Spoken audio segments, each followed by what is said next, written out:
Salut à toutes et à tous, j'espère que vous allez très bien. Aujourd'hui j'avais envie de vous faire une vidéo autour de la médiumnité. Et je me suis dit comment je peux faire pour avoir quelque chose qui parle à tout le monde. Et en fait dans mon cerveau ce qui est venu c'est je vais tout simplement voir sur Google, sur Internet en général, quelle est la question qui ressort le plus autour de la médiumnité. C'est assez marrant parce que quand je me suis posé cette question au début, je me suis dit si ça se trouve ça va être est-ce que tout le monde peut être médium. Ça c'était vraiment je pensais la question la plus importante parce que je voyais ce monde comme un peu très égotique. Vous voyez de se dire ah si je peux être médium. Mais en fait c'est pas du tout ça et je suis plutôt content. Du coup je me remets en question parce que j'ai parfois des idées du coup qui sont peut-être un peu extrêmes. Donc là je regarde la question. Et la question, c'est la médiumnité est-elle réelle? Peut-on vraiment communiquer avec les défunts? Et là, il s'est posé un petit dilemme en moi, c'est que je me suis dit comment je vais faire pour amener ce sujet. Quand on est médium, c'est difficile de se prendre en face la question enfin cette question-là, euh, justement de savoir si la médiumnité est réelle et si on peut vraiment communiquer avec les défunts quand on le fait tous les jours, finalement. Quand c'est une espèce d'habitude, depuis qu'on est très jeune. Donc c'est très difficile de répondre à cette question en restant dans ma position de médium. Donc je me suis dit ensuite comment je peux faire pour que les gens puissent apprendre quelque chose de cette vidéo finalement, puissent vivre quelque chose. Et en fait je vais me placer un petit peu dans une autre position. Je vais me placer dans la position de la personne qui a fait appel à un médium.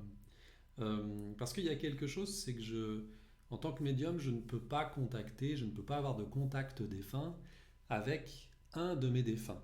Ça ne marche pas. Je peux avoir des ressentis, je peux ressentir leur présence, mais je ne peux pas les contacter, je ne peux pas avoir d'informations. Et le pourquoi de ça revient justement à cette question qu'on vient de se poser ensemble, enfin que je viens de vous poser surtout, mais que vous vous posez, donc forcément on se les posait ensemble. C'est que si je commence à faire un contact défunt avec ma famille, je connais tellement ma famille que ça va être biaisé. Donc la première chose qui est évidente, c'est qu'il y a différentes formes de médiumnité. Il y a différents courants, il y a différents pays, et donc il y a différents courants en fonction des pays. Donc il y a différentes croyances, il y a différentes choses. Par exemple, si je prends l'Angleterre, la médiumnité, c'est légal en fait, c'est légalisé. Donc on ne fait pas n'importe quoi. Donc il y a des règles, et si vous ne suivez pas les règles, vous êtes entre parenthèses mis de côté. C'est-à-dire qu'on dit que vous n'êtes pas médium. En France, il n'y a pas ça.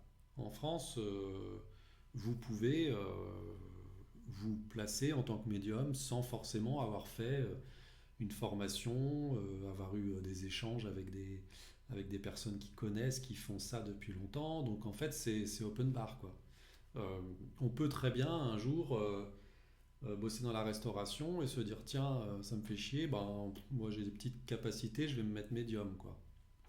Pour la simple et bonne raison, et je vais répondre un peu à la première question que je pensais être celle qui était le plus sur Google, c'est que tout le monde peut faire de la médiumnité. Tout le monde. Mais il va y avoir des subtilités. Donc ça, je ferai une autre vidéo là-dessus, et je mettrai le lien plus tard du coup avec cette vidéo aussi. Mais restons vraiment sur cette question. Alors je reviens des fois, je la remets parce que la médiumnité est-elle réelle? Peut-on vraiment communiquer avec les défunts? Eh bien pour ça, j'ai trouvé une solution. Je ne sais pas si c'est une solution, mais en tout cas, je trouvais quelque chose d'évident. C'est que pour moi, pour prouver que la médiumnité fonctionne, il faut que tout vienne du médium. Il faut que le médium n'ait aucune information sur vous. C'est-à-dire que si demain, mon frère vient me voir, on est d'accord que c'est une personne en dehors de moi, il vient me dire je voudrais parler à maman, c'est ma mère, donc je vais être impacté parce que je connais son histoire. Parce que quand je vais vous la décrire, enfin quand je vais lui décrire, forcément je vais être empreint de mes pensées. Donc la première chose pour la médiumnité, il faut que la pensée, elle soit pas là. Ce qu'on fait, c'est quand on est médium, c'est qu'on canalise purement, c'est-à-dire qu'on se met dans un état de conscience modifié et on obtient des informations du défunt que l'on souhaite rencontrer. Donc si j'ai ma mère, j'aurai forcément un détail physique, j'aurai forcément un état d'esprit, j'aurai plein de choses, et du coup ça va plus être vraiment de la médiumnité. Donc je trouve moi personnellement, voilà, je vais vous parler du coup de mon expérience. J'ai commencé à vraiment m'intéresser plus à la médiumnité il y a maintenant un peu plus de 2 ans, je ne sais plus si c'est pas il y a 3 ans. Euh, et je me suis présenté, j'avais acheté un livre et dans ce livre il parlait du Arthur Findlay College. Et du coup, ben, le hasard faisant, le hasard n'existe pas, mais j'ai regardé un petit peu ce qui se faisait là-dessus. Et puis j'ai découvert qu'il y avait un groupe Facebook, je crois que j'étais passé comme ça, et qui proposait justement des contacts défunts avec des médiums qui viennent et qui font des contacts. Il y en a à peu près 2 par médium, ça veut dire 4 par soir. Et quand donc je suis arrivé, personne ne me connaissait, hein, on ne se connaissait absolument pas dans l'assemblée. Et la personne a commencé à décrire une personne qui était physiquement potentiellement ma mère. Alors, en plus de ça, comme j'avais ces capacités en moi, quand elle a commencé à décrire la personne, j'ai senti à l'intérieur de moi quelque chose qui bouillonnait, quelque chose qui disait waouh, c'est ça en fait, là, vas-y. Qui me poussait, presque, vous savez, j'aime bien dire ça, c'est comme si le défunt il était derrière moi et qui poussait, allez, vas-y, quoi, parle. Mais la personne ne connaissait absolument rien de ma mère, elle l'a décrit comme si elle l'avait en face d'elle. Euh, Elle a donné le message, enfin voilà. Et donc, je ne peux pas douter, puisque la personne n'a absolument aucune information. Certains médiums vont vous faire de la médiumnité sur photo. Alors, bon, moi, chacun fait comme il veut. Moi, si j'ai une photo, bah, j'ai énormément d'informations sur la personne. Donc, en fait, ça va plus être. Quand on est médium, on se remet aussi en question. C'est-à-dire que entre parenthèses, on se challenge, c'est-à-dire qu'on va se mettre vraiment toutes les contraintes pour être sûr que ça soit vraiment vrai. C'est ça qui est difficile quand on pratique, quand on apprend la médiumnité. C'est qu'il faut vraiment lâcher complètement les rênes, quoi. C'est ça, c'est ce que j'ai aimé dans ma façon d'apprendre.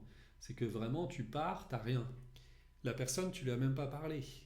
Parce que si tu lui parles, elle va te dire oui, moi j'ai perdu ma mère à tel âge. Enfin voilà, il va y avoir plein d'infos. Donc du coup, c'est biaisé forcément puisque vous savez déjà. Donc on ne peut pas vraiment faire un contact défunt à quelqu'un que l'on connaît. Là, je vous parlais de mon frère, mais ça peut être un peu n'importe qui. Et c'est pour ça que quand je prends les personnes et que je leur fais des contacts défunts, je leur dis ne me dites absolument rien. Et c'est assez bizarre parce qu'en fait, dans ce monde, les gens pensent que, c'est ça qui est assez étrange, les gens pensent que le médium a besoin d'une photo. Souvent on m'a dit mais vous êtes sûr, vous voulez pas de photo, vous voulez même pas de prénom, vous voulez pas savoir qui c'est. Parce que, pourquoi, qu'est-ce qui se passe derrière? C'est-à-dire que la personne elle veut vraiment que vous ayez sa mère qui vienne.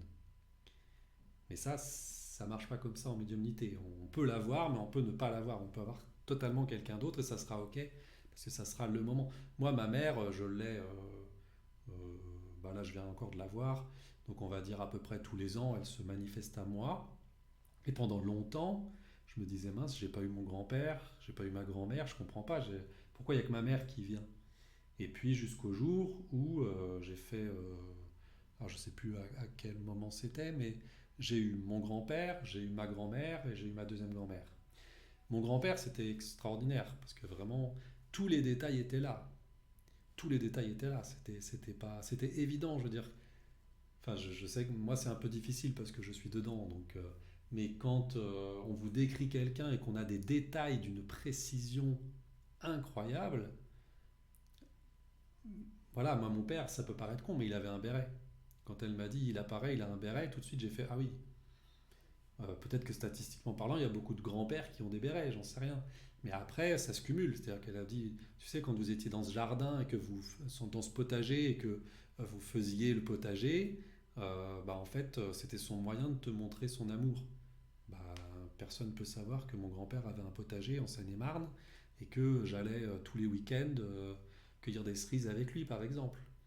Voilà, donc oui, la médiumnité existe, mais elle peut être truquée. Elle peut être truquée pas forcément volontairement. C'est-à-dire que la personne qui va prendre une photo, ça va pas partir d'une mauvaise intention. Ça va partir plutôt d'une intention où elle pense qu'elle a besoin de la photo pour pouvoir avoir le contact. Alors que non, elle peut l'avoir sans la photo. Vous voyez, c'est ça qui est important. Je pense que moi, en tant que client, on va dire, d'un médium, si la personne avait eu la photo, j'aurais douté. Alors que comme la personne n'a absolument rien, elle a zéro, franchement, zéro information, là, je peux pas douter. Voilà. Et donc, on peut, oui, effectivement, contacter les défunts. Euh, Après, je ne sais pas quoi vous dire de plus parce que euh, j'irais dans l'idée que où ils sont, qu'est-ce qu'ils font. Même en tant que médium, on n'a pas toutes les informations. On a une idée globale, on a une idée générale, on a une idée aussi qui se crée par rapport aux croyances des autres médiums qui vous enseignent, mais on n'a pas, je pense, la totalité de l'histoire en fait. Euh, je pense qu'on n'a pas toutes les infos et qu'on les aura peut-être hein, quand on y passera. Euh, mais donc oui, la médiumnité existe.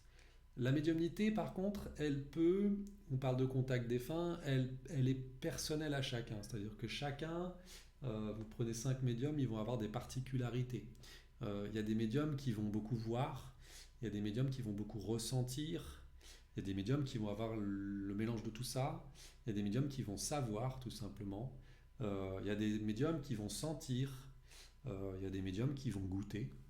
Et donc ça c'est le canal par lequel ça passe, mais par contre après oui, la médiumnité existe et oui, on peut contacter les défunts. Voilà, je trouve que voilà, pour conclure ce truc-là, je trouve que de savoir que l'on peut contacter les défunts, ça permet euh, de se rassurer par rapport à la mort. Voilà, je finirai sur cette phrase-là, mais ça permet d'atténuer un peu la peur de la mort. Voilà, je vous souhaite une excellente journée et je vous dis à très bientôt. Au revoir.